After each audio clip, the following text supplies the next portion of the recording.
PCXL News. Makakausap natin si Professor Edmund Tayaw, political analyst at ang Pangulo and CEO of Political Economic Elemental Researchers and Strategists. Magandang umaga, Professor Tayaw. Magandang umaga, Aljon, at mga tagapakinig natin. Opo, maliwanag po ito, Professor, no, na ang Senado duty-bound to convene agad-agad ng impeachment court na naayon sa ating saligang batas. Pero nakita natin parang mukhang may delay eh. Dapat kasi mukhang inaksyon ng kaagad ito nung na-transmit ng Kongreso ng House of Representatives matapos ma-impeach si VP Sara sa Senado. Forthwith eh. Opo. Ano po basa nyo dito, Professor Tayaw? Alam mo, wala naman ibang pwedeng basa dyan, no? So nasabi mo na talagang Opo. may delay.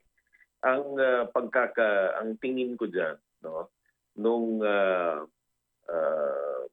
tawag dito, na-transmit itong articles of impeachment from the House of Representatives to the Senate, nagdili-dali si Senate President Cheese kasi alam niya magmi-midterm election eh.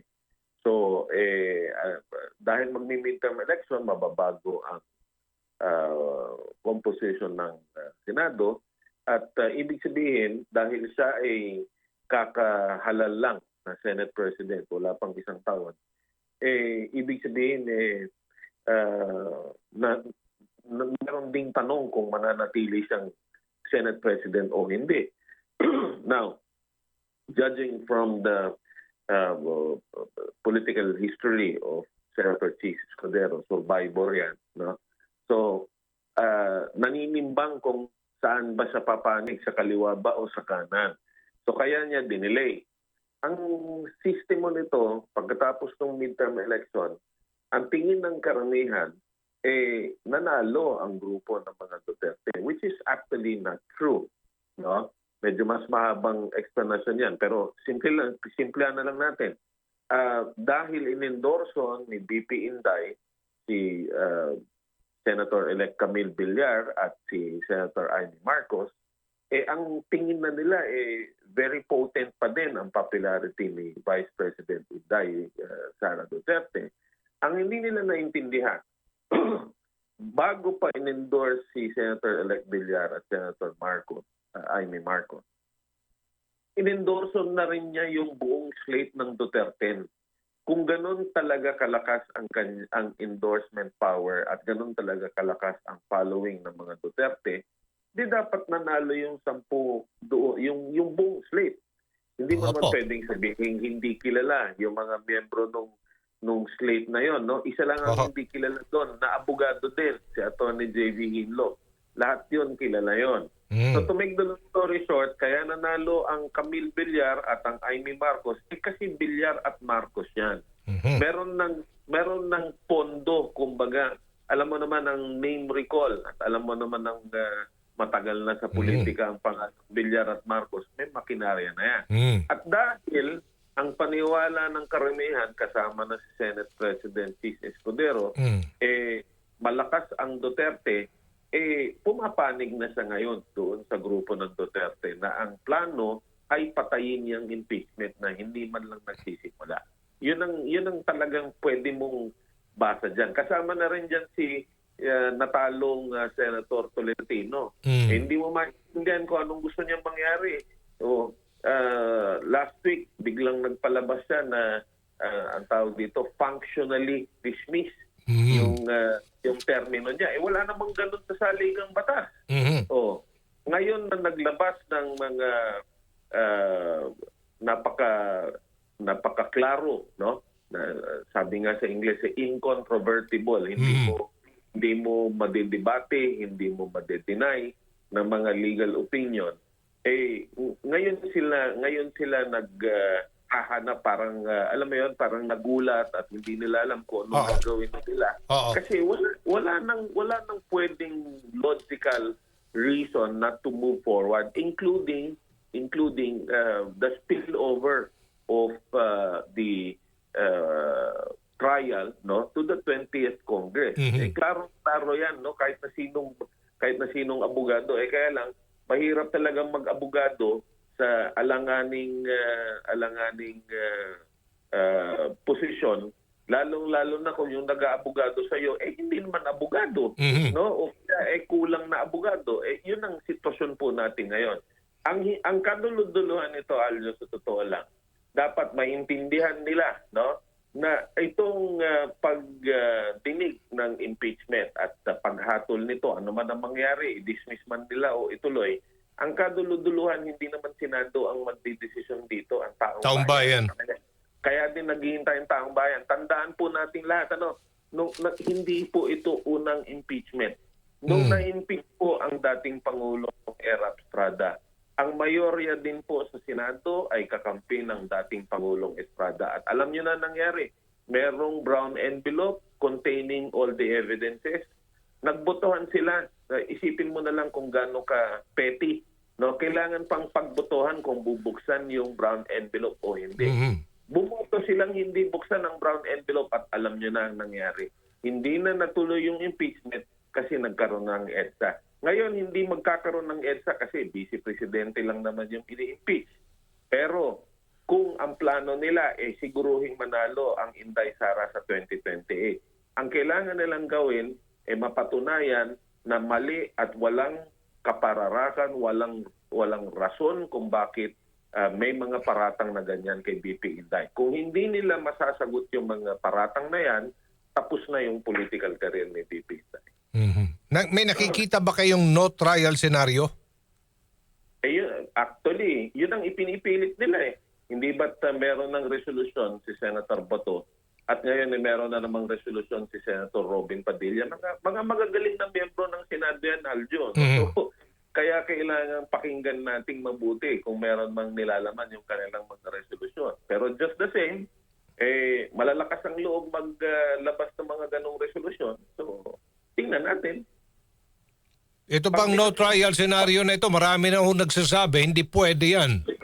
Taliwas yan sa mandato ng Senado na ituloy ang impeachment trial, dinggin ang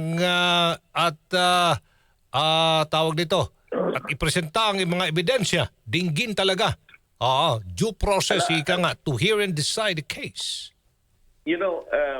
If I were the advisor of VP Inday, and I am aware and I am sure that there is no reason whatsoever, there's no logical reason for her to be impeached. Walang accusation that has any basis at all whatsoever.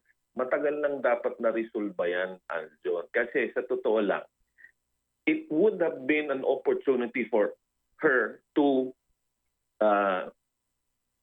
concretize, sa madalit sabi, strengthen her political foundation. Ano ibig ko sabihin dito? Nung nandun pa lang sa pagdidig sa Kamara de Representantes sa House of Representatives, sabi nila, hindi dapat malaman kung sino talaga yung pangalan, yung mga aliases kasi intelligence fund. Ginagawa naman nilang ginagawa naman nilang BO ang tao The Vice President could have requested for an executive session, no? So hindi kailangan yung mga miyembro ng komite ng House of Representatives ang mag-suggest ng executive session. Pwedeng yung resource person sasabihin niya, this is a matter of national security, we go into to executive session. Ngayon, pag nag-executive session, pwede na niyang ipakita ng mga totoong tao ito. Kung nangyari yun sana, Aljon, at hindi niya ginawa yung pagkayabang-yabang naka-earphone pa sa komite, ang binabastos niya doon hindi yung mga miyembro ng Kamara. Ang binabastos niya yung taong bayan kasi kahit pa sabihin mo puro mga inutil yung mga miyembro ng House of Representatives, sila pa din ang representante ng taong bayan. Sa madalit sabi, kung gusto talagang patunayan ng VP Inday na wala siyang sala, dapat sabihan na niya yung mga kaalyado niya, ituloy na yung impeachment. Actually, mas magandang ang opportunity yan na na ang tawag dito, mapakita na wala talagang rason kung bakit siya i-impeach. At pag nangyari yun, siguradong magiging Pangulo natin si Vice President Inday sa 2028. So hindi mo maintindihan bakit kailangan nilang gawin ng lahat ng pwede nilang gawin para hindi matuloy ang impeachment. Okay. So, nakita na ho dito, yung nuts and bolts, ika nga, ang dami hong nagsasabi talaga, halos lahat na na-interview natin dito, ay tatawid ito sa 20th Congress, and the Senate should not vote on whether or not to convene dahil kinakailangan mag-convene talaga as an impeachment court. At sundin lang natin kung anong nasasaad sa ating saligang batas, agad-agad, pero hindi po natuloy. Ngayon naman, matatapos na ang 19th Congress. Pero uupo pa formally ang mga bagong senador on July 1, so meron pa sila hanggang June 30. Tama ho ba? Opo, okay. Okay, may mga nagsasabi dito talagang itong prosesong ito ay makakatulong, sabi mo nga, kay VP Sara para sa kanyang mga hangarin pa at ang kanyang mga plano. Pero ang punto de vista dito ay hindi ito conviction kay VP Sara, tungkulin lamang ito ng Senado. No? At kapwa legal at mas political ang proseso nito at dapat maintindihan ng taong bayan na huwag i-delay. Huwag i-delay. Exactly. Kasi parang tama ho yung sinabi ninyo, parang ginagawang BO ang taong bayan. Yun na nga. Actually, mabuting naturing mo no, na this is both a political and a legal process. Merong pros and cons. No? Kaya nga, alam mo naman, no, matagal na tayong nangangampanya na palitan ang sistema ng politika natin. No? Kasi nga, isipin mo, kapag ganitong impeachment, everything will be on a standstill in the government because everyone will be concerned and will be busy with the impeachment trial that will happen. But just the same, it's part of our existing political process. Ang advantage naman nito, kahit na magtatagal at matagal talaga, hindi po pwedeng basta-bastang tatanggalin mo kung merong political differences no, between the leaders. Hindi po pwede katulad sa parliamentary system that when you no longer enjoy majority support, no, regardless whether you're a sitting prime minister or a minister of an agency and a deputy prime minister and so on, hindi pa pwedeng basta tanggalin ka lang. Kailangang ipakita yung ebidensya. At alam mo, sa totoo lang, merong sinabi si Senator Alan Cayetano na doon ako nag-agree that the one who is in trial is not only the Vice President but also the Senate. Because at the end of the day, Aljo, no, uulitin natin, paulit-ulit. Kaya ito political kasi nakatingin din at iniintindi din ng taong bayan ano pa talaga ang tama at ano talaga ang totoo. Kaya ako binanggit yung nangyari doon sa impeachment ng dating Pangulong Erap. Kung tutuusin, tingnan mo Aljo, no? Very popular din ang dating Pangulong Erap, no? Kumpara sa dating Pangulong Rodrigo Duterte na siyang dahilan kung bakit napakapopular ng anak na si Senator Sara Inday Duterte, no? Pero yung popularity niyan biglang naglalaho kapag nakita ng taong bayan niloloko mo pala kami, ano? So kapag nangyari 'yon, ano man ang desisyon ng Senate ng Senado, lalo na pagka natuloy ang pagdinig at tapos at sa kaduluduluhan magbobotohan sila na ia-acquit. Pero hindi naman kumbinsido ang publiko na sa dami ng mga ebidensya, pagpalagay mo na inilabas at nalaman ng publiko na itong mga ebidensya laban sa na akusado kay VP Inday Sara at tapos boboto pa rin sila to acquit. Sa kaduluduluhan nito, hindi lang yung political career ni VP Inday ang apektado dito. Pati yung mga miyembro ng Senado, lalong-lalo na doon sa mga boboto to acquit, pag-isipan na nilang mabuti kung meron pang matitira sa kanilang political career. Okay. Maraming salamat po sa inyong pananaw sa isyong ito. Professor Edmund Tayaw, political analyst at ang President and CEO political, economic, elemental researchers and strategists. Good morning. Salamat po. Pirada ng Tirador ng masa, Aljo Bentijos.